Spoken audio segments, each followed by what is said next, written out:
morning po sa lahat sa mga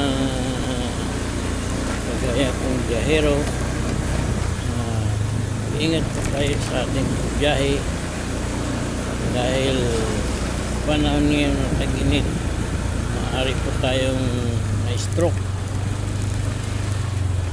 dahil sa sobrang init. Kailangan nating siguraduhin ang ating kaligtasan ng ating mga pasahero. Galiin natin mag-inom ng tubig araw-araw upang hindi tayo ma-dehydrate sa ating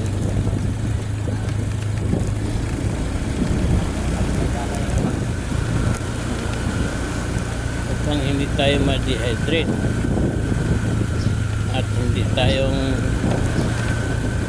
atakihin ang ating high blood. Kung kayo po ay mayroon nararamdaman na masakit ang ulo, huwag na po tayong bumiyahe kasi delikado po. Maaari po tayong atakihin, may heat stroke. Kawawa naman ang ating pamilya.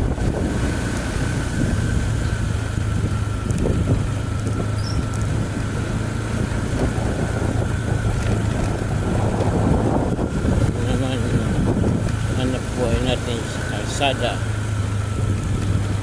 Naghahatid po tayo ng mga pasahero at umaasa po sila sa atin na maihahatid natin sila ng maayos sa kanilang pupuntahan. Kaya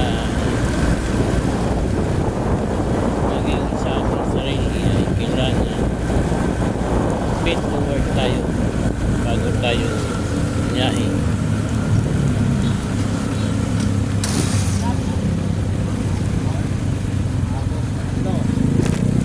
Maraming salamat po.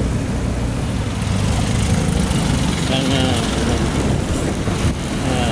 mapulutan ng aral sa kagaya ko gamitin ng mga pasahero,